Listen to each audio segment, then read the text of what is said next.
Hello everyone, how y'all doing? So I made a video like what, yesterday, day ago, 2 days ago, I don't even fucking remember at this point, talking about my experience playing Pirates in Hawaii, the new Yakuza game. Well, specifically being launched as a demo. The game's not out yet, but regardless, I shared a couple of my thoughts, but I realized that there's still more that I want to talk about. So let's first go to the graphics sides because there are a couple of things that I actually didn't mention in my video.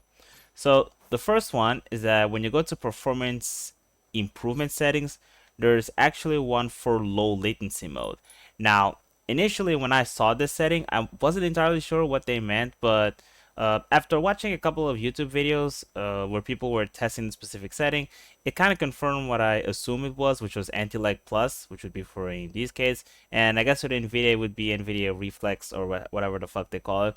But the problem though is, at least in the case of anti-lag, did I say anti-lag plus? I'm not sure if that's actually how you call it. I think they just call it either anti-lag 1 or anti-lag 2. But regardless, in the case of anti-lag, there's one problem.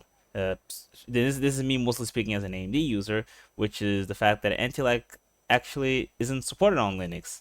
They've never actually migrated this feature on the Linux operating system. Now, there are some alternatives that you can use.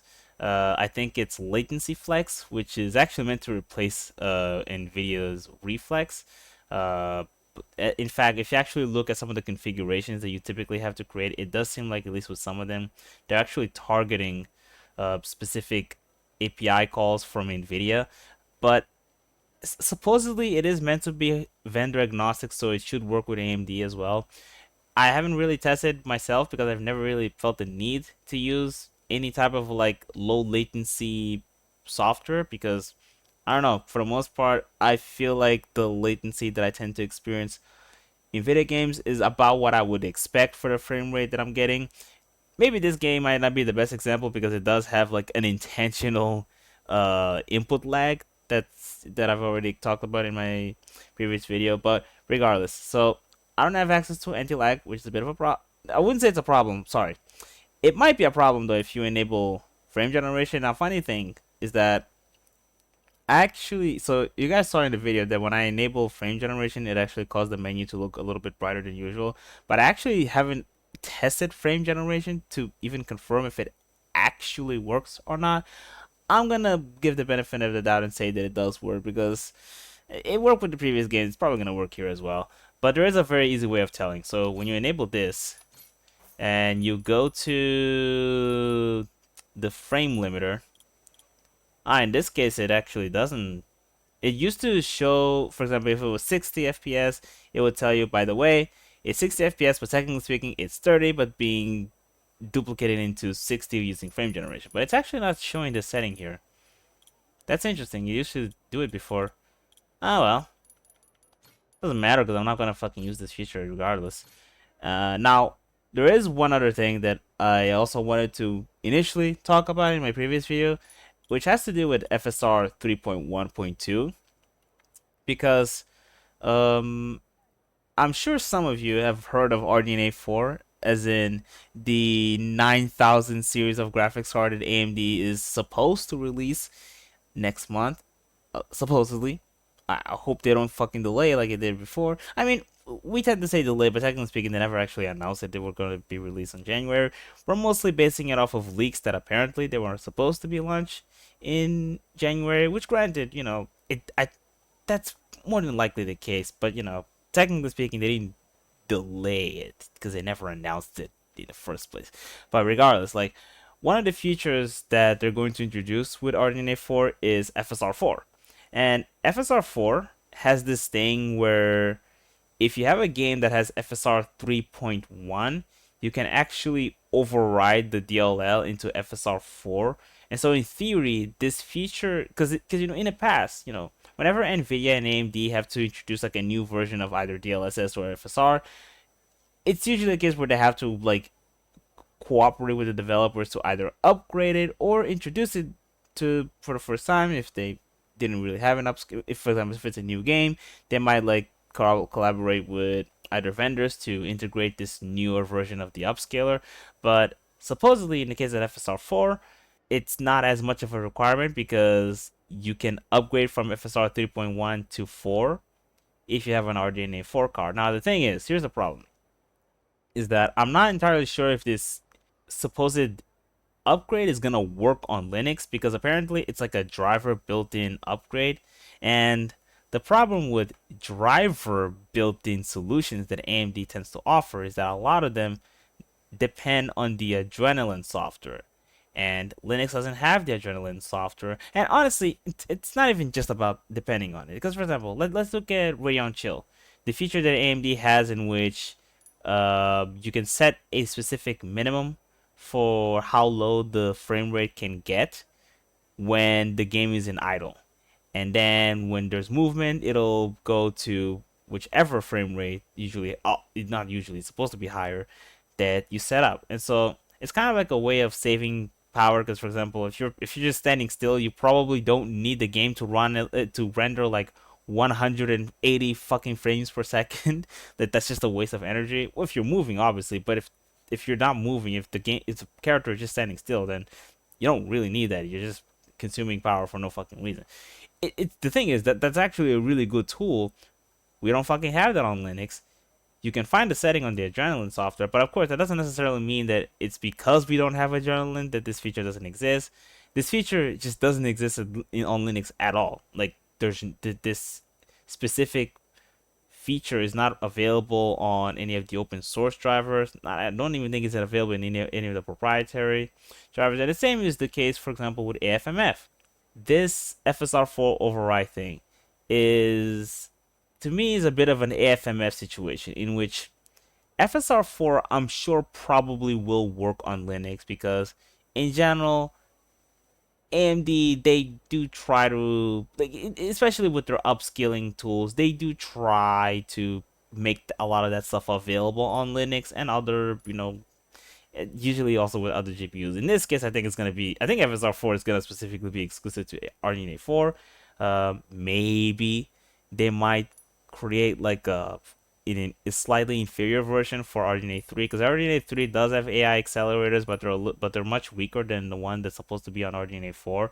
And so maybe we might be seeing a weaker variant of FSR4 being placed on RDNA 3 cards. We're not sure, but regardless, like, this in specific could actually be an AMD exclusive feature. But regardless, like, they do usually try to make a lot of this software available on other operating systems, including Linux. And so FSR4 probably will work on Linux, but a part of me is concerned if maybe this feature will only really will only really work when the game actually has the feature built in natively, and not this whole FSR 3.1 to 4 override. I'm concerned that the override in specific might not work.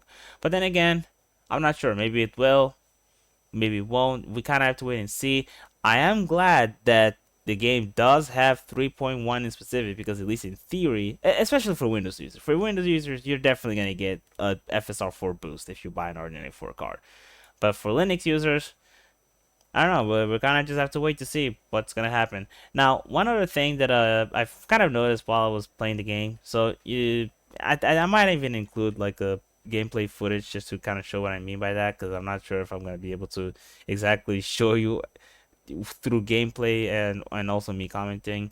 But you know how the game has the whole thing where if you click triangle consecutively, it does actually have like a melee, which in the previous Yakuza games, I can only recall the Judgment games having something like that. While the other ones, it would usually like be maybe one or two inputs when you click triangle individually. Like in fact, with most of them, I'm pretty sure it's just one. It was usually just Kiryu doing like a kick or something like that, and so like a single hit kick.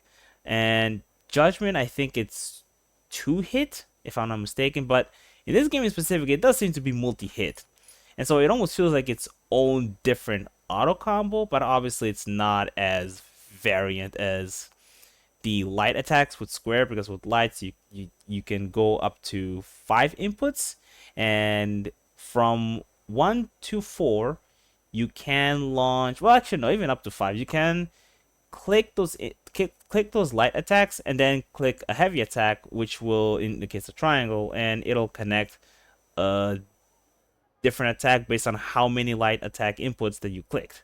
And what I've noticed is that at least in the state that Majima is in right now, in which for the time being, the heavy attacks followed by light attacks only have one attack. You can probably upgrade to more later in the game, but in the state that we're in right now, it's only one.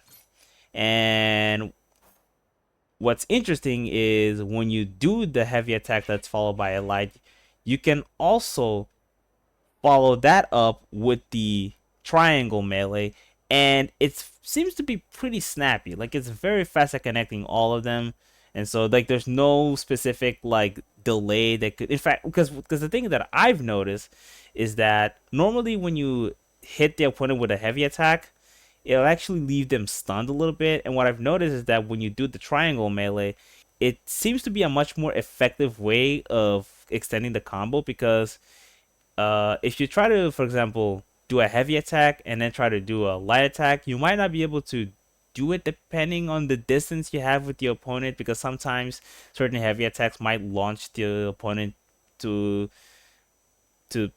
just a slightly higher distance, and maybe you might need to slide, has a sidestep or run, which might not always be intuitive. But what I've noticed is that when you I think it's the initial triangle melee attack actually makes the target makes Majima target the opponent even from slightly longer distances. And so I've noticed that, for example, when you fight against boss-like opponents, and also I've also noticed that with Majima sometimes during like in the middle of a standard auto combo with the light attacks, if you jump in the middle, that could also be like a good way of actually dodging certain opponents, because when you jump you can then click square and Majima will do like an overhead kick.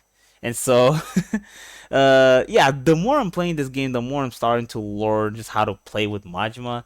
And also I will have to note that for the time being, I don't think I'm playing with I mean, I'm certainly not playing with the highest difficulty, but this game only gave me two modes. One was with like an attack assist, and the other one was like normal. And so, and I think I can even show you like difficulty is standard.